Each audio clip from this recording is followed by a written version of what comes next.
I trusted her with every fiber of my being, but the tea my daughter served me every afternoon contained a deadly ingredient. Waking up in absolute darkness, smelling the scent of varnish, and feeling the tight grip of a coffin was only the beginning of my nightmare. But what I heard through those wooden walls before being taken to the crematorium changed everything I knew about my husband's death. Brace yourself, because what I am about to reveal will make you question everyone around you. Prepare your heart, because what I'm going to tell you today isn't just a story, it's a piece of my soul that I've decided to tear out and lay before you. My name is Eleanor, and today, at 68 years old, sitting here in my garden in Virginia, I feel the sun warming my face. But for a long time, all I felt was the cold of a darkness no one should ever know. Have you ever felt that the person you love most in the world is, in fact, the one sharpening the knife to stab you in the back? That is what we are going to talk about. Look at me. Can you imagine what it's like to wake up and realize your own blood has decided you should no longer exist? I live here in this small town where white picket fences hide secrets that rot the very foundations of the houses. For decades, I was the devoted wife of Thomas, a respected businessman. When he passed away 2 years ago, my world collapsed. But I had Stephanie, my only daughter. She was my pride, or at least that's what I told myself so I could sleep at night. Stephanie always had a taste for luxury, something Thomas fueled, but I was always simpler. I just wanted her love. But love, my dears, can be a finely sculpted mask used to hide the purest greed. In the weeks leading up to the incident, something was wrong. I felt heavy. My mind felt foggy. I attributed it to late-stage grief, to old age. How naive we are, aren't we? Stephanie came over every afternoon. She brought that chamomile tea she said was special for my nerves. "Drink it all, Mommy," she would say with a smile that I, in my motherly blindness, thought was sweet. I didn't know that with every sip, I was surrendering myself to the abyss. I trusted her. Who wouldn't trust their own daughter? The first major conflict happened on a rainy Tuesday. I mentioned I wanted to sell our summer property in Blue Ridge to donate part of the money to a charity Thomas supported. Stephanie's face changed instantly. The sweetness vanished, and what I saw was a stranger, a woman with cold, calculating eyes I didn't recognize. She screamed that I was going crazy, that the money was hers by right. That night, the tea was more bitter than usual. I questioned the taste, and she simply held my hand with a force that left bruises the next day and said, "It's just the new honey, Mommy. Drink and rest. You need to rest forever." I blacked out before I could reach my bedroom. What happened in the following hours is something my mind tries to erase, but my body remembers. I recall vague sensations, the sound of something being dragged, muffled voices in the basement, and the metallic click of a latch. When I finally opened my eyes, I wasn't in my bed. The air was thick, heavy, with an unbearable smell of new wood, fresh varnish, and a sickly floral perfume I would recognize anywhere. It was Stephanie's perfume. I tried to move, but my arms hit something solid just inches from my chest. I tried to scream, but my throat was dry, burning. Then absolute dread hit me like a bolt of lightning. I was lying on soft satin, but the space was narrow, claustrophobic. I was in a coffin. I could hear voices outside. They were muffled, but the silence of my own basement helped the sound travel. "Are you sure she won't wake up before the truck arrives?" It was a man's voice.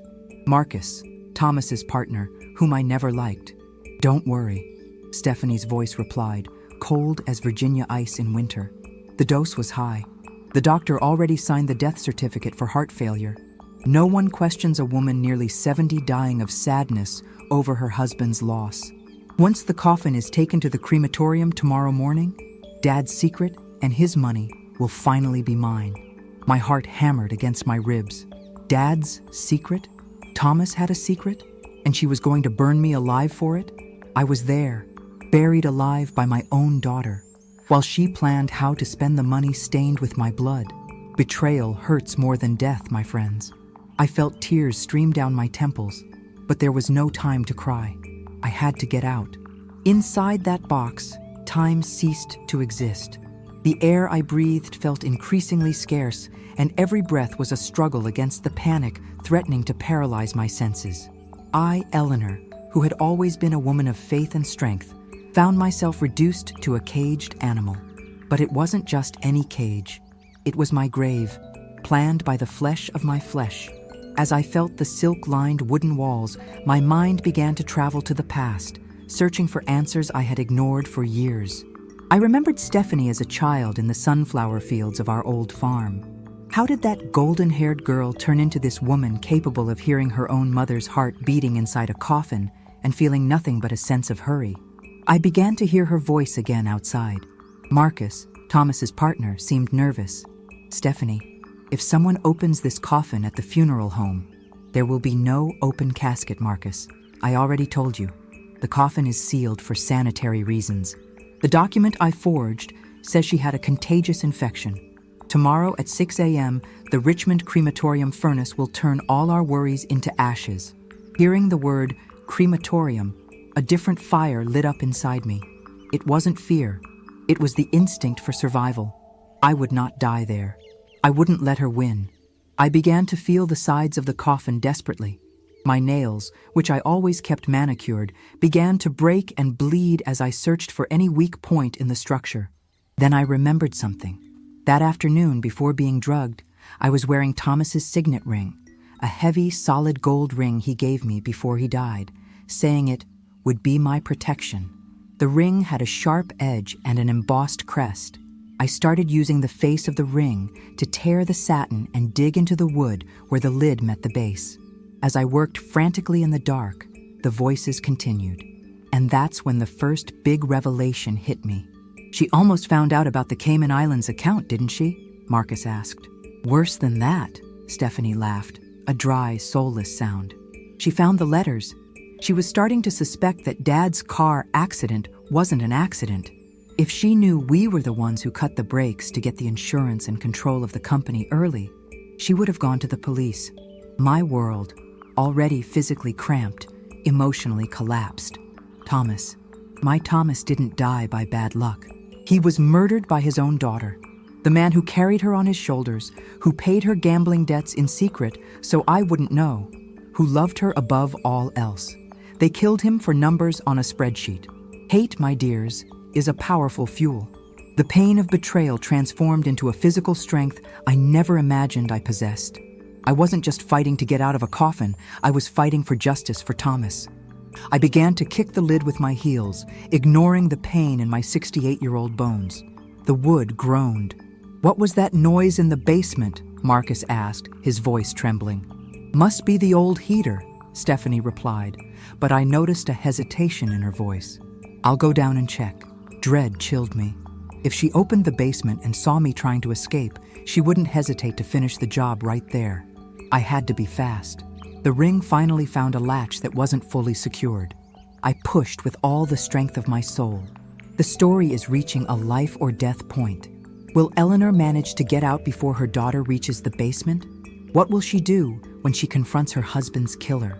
If you are enjoying this intense drama and want to know the conclusion of this story of survival, don't forget to like the video right now to help the channel. Subscribe and turn on notifications so you don't miss part 2 of this emotional account. Comment below, would you ever forgive a betrayal like this? The sound of Stephanie's footsteps on the wooden basement stairs echoed like the strikes of a judge's gavel. Every step she descended was one less second I had to decide. Should I pretend I was still sedated, or should I fight? The coffin lid, which I had managed to partially loosen with Thomas's ring, was barely resting in place. The fresh air coming through that tiny crack was the sweetest oxygen I had ever tasted, but it brought with it the scent of danger. The basement light flicked on. Through the crack, I saw the cold glow of fluorescent bulbs. Stephanie approached the coffin. I froze, closing my eyes and controlling my breathing so my chest wouldn't rise or fall. "Mom, I know you're in there," she whispered, her voice a mix of mockery and a hint of madness. "Funny, isn't it? You always wanted us to be together until the end. Well, this is your end, and my beginning." I heard a metallic sound. She was tightening the side screws I had just loosened. Panic tried to return, but the image of Thomas, my husband, dead because of this woman, gave me a cold courage. The moment she leaned over the lid to give it a final turn, I didn't think. I just acted. With a scream that seemed to come from the depths of the earth, I pushed the lid with all the strength in my legs and arms. The heavy wood hit Stephanie full in the face, throwing her backward against a tool shelf. The sound of metal and breaking glass filled the basement. I climbed out of that coffin as if I were being reborn. My legs were weak, my silk dress was torn, and my hands were bleeding, but I was standing. Stephanie was on the floor, dazed, with a cut on her forehead letting blood run over her cold eyes. "You cursed old woman! How dare you!" she growled, trying to get up. "I am your mother, Stephanie." My voice came out raspy but firm. "I gave you life, and you tried to take my soul. I heard everything. I know what you did to your father. I know about Marcus and the money." She let out a hysterical laugh, wiping the blood from her face. "You know? And who is going to believe you, Eleanor? The world thinks you're dead. The certificate is signed. For all intents and purposes, you're just a ghost haunting the basement." "Marcus!" she screamed to the floor above. "Get down here, she's awake." I looked around desperately. The basement was large, but there was only one exit. I saw Marcus's shadow at the top of the stairs. I was cornered between my husband's killer and the daughter who wanted to bury me alive. But they forgot one thing. I knew this house better than anyone. Thomas and I had built this place. There was a small ventilation window, once used for loading coal, hidden behind some boxes of keepsakes. I ran toward it, knocking over everything I could to slow Marcus down. "Get her, Marcus! Don't let her out!" Stephanie ordered as she tried to regain her balance. I pulled the boxes away with a strength I didn't know I still had. The small wooden door was bolted from the inside with a rusty latch. Marcus was already halfway across the basement, reaching out to grab my ankle. I felt his fingers tighten on my skin, but with a desperate kick, I hit him in the chest and pulled the bolt. The Virginia moonlight flooded the basement. I crawled through the narrow tunnel, feeling the damp earth against my skin. I emerged into the garden, in the middle of my roses, while I heard Stephanie's screams of fury inside. I couldn't go to the main road. They had a car and I was on foot, exhausted and injured. I needed help, but not just any help. I needed proof. Then I remembered. Thomas was always a cautious man. He had a safe hidden in the tool shed that even Stephanie didn't know about. And there, he kept something that could destroy all her plans.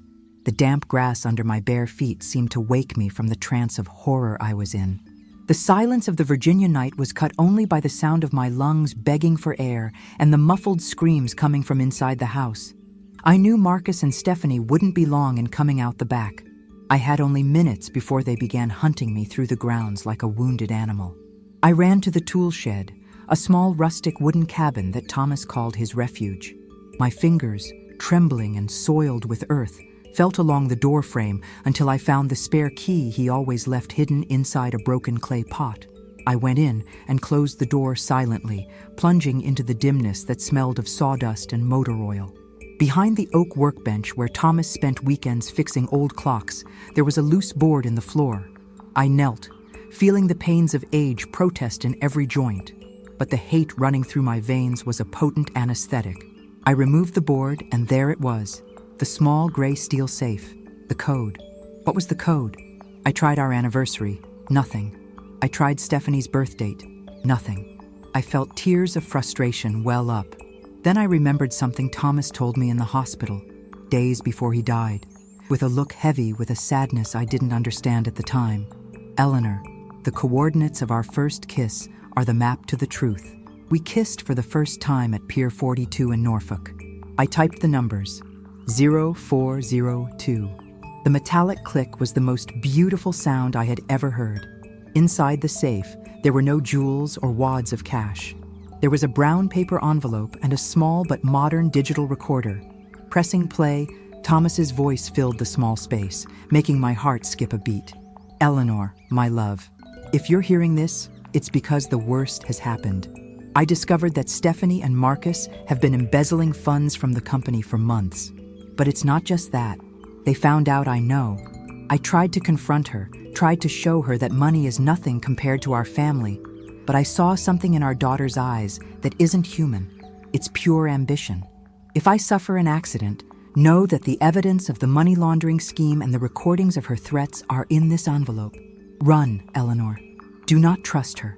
A sob escaped my throat. He knew. He tried to protect me until his last breath, and I, in my motherly naivety, had defended his killer for 2 years.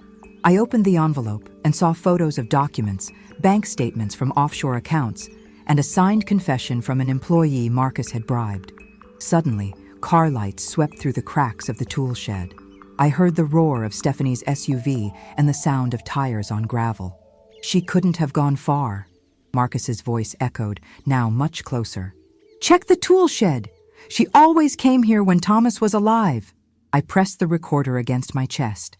I was no longer the fragile Eleanor who drank chamomile tea to calm down. I was the widow of a good man and the witness to a barbaric crime. I looked at a heavy metal shelf and saw a gallon of gasoline we used for the lawnmower. A dark idea began to form in my mind. If they wanted a spectacle of ashes, I would give them one, but it wouldn't be my body that burned. I left the tool shed through the back, sliding through the shadows of the century-old oaks. I saw Stephanie and Marcus enter the cabin with flashlights, looking for me among Thomas's tools. I had the envelope and the recorder hidden under my torn dress. I didn't run for the road. I went to the barn where the property's main electrical panel was located. With a firm pull, I flipped all the breakers. The house and gardens plunged into absolute darkness. "Mom, stop these games!" Stephanie screamed from outside, her voice now laden with hysterical panic. "You have nowhere to go. No one is going to believe an old woman who has been declared dead." "I am not dead, Stephanie." My voice echoed through the garden, amplified by the barn's acoustics. "But your future is." I used the emergency phone in the barn, an old landline that still worked. I didn't call the local police. Marcus had friends there. I called the FBI office in Richmond directly, where Thomas's old partner and best friend, Agent Miller, worked. "Miller, it's Eleanor. Thomas was murdered, and I am being hunted. Come to the Blue Ridge property now. Bring everyone." As I spoke, I saw Marcus's silhouette approaching the barn. He was carrying a crowbar. He wasn't going to take me back to the coffin. He was going to finish the job right there. I retreated to the back of the barn, where the dry hay bales were kept. Marcus entered, his flashlight scanning the room. "Eleanor, come out. Let's settle this like adults. You sign the transfer papers, and I guarantee you'll have a comfortable retirement somewhere far from here." "Like the comfort of a mahogany coffin, Marcus?" I replied, appearing at the top of the hayloft ladder. Stephanie entered right behind him, panting. She saw the envelope in my hand. "Give me that now, you stupid old woman." She lunged forward but stopped when she saw what I had in my other hand, a Zippo lighter that had belonged to Thomas. "If you take one more step, this place becomes a funeral pyre for all 3 of us," I said, with a calmness that terrified them. "The evidence has already been sent digitally. The FBI is on the way. The game is over." The sound of sirens began to echo in the distance, coming up the hill. Stephanie's face transformed from rage to absolute despair. She looked at Marcus, expecting him to do something, but he was a coward. He dropped the crowbar and began to back away. "Mom, please." Stephanie began to cry, but they were crocodile tears, the same ones she used at Thomas's funeral. "I did it for us, so we could have a better life. You did it for yourself, Stephanie. You killed the man who loved you most in the world." The blue and red lights began to illuminate the barn windows. Agent Miller entered with his team, guns drawn. I descended the stairs slowly, handing the recorder and the envelope to him.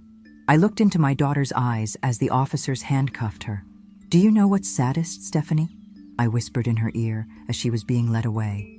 "The coffin was tight, but the cell where you'll spend the rest of your life will be much smaller." The sound of the sirens faded as the police cars took Stephanie and Marcus away from that property. The silence that followed wasn't the suffocating silence of the coffin, but a peace I hadn't felt in years. Agent Miller tried to convince me to go to the hospital, but I refused. I needed only one thing: to see the sun rise in my garden as a free woman. Today, months after that night of horror, the physical wounds on my hands have healed, but the marks on my soul, those you learn to carry like war medals. Stephanie was convicted of attempted murder and conspiracy, and the investigation into Thomas's death was reopened based on the evidence he left for me. Justice, though late, knocked on the door with the force of a hurricane.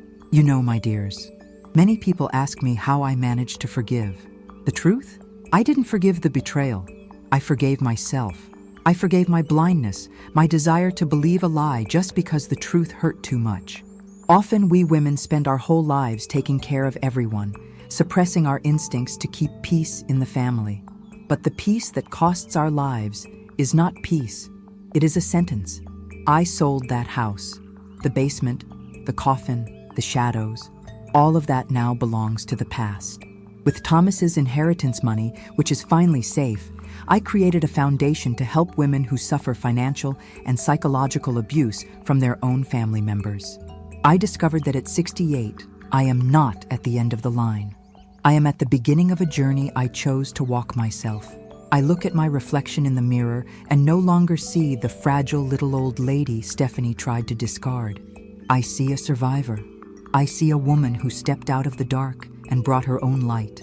If you are going through something that seems to have no way out, if you feel that the people you trust are pushing you into an abyss, listen well to what I'm going to tell you. Your voice is your greatest weapon. Don't let anyone bury it. Life can be hard, and blood doesn't always guarantee loyalty, but your inner strength is unbreakable. I died in that coffin to the Eleanor who accepted everything, and was reborn into the Eleanor who demands respect. It's never too late to fight. It's never too late to start over. Thomas, wherever you are, thank you for protecting me one last time.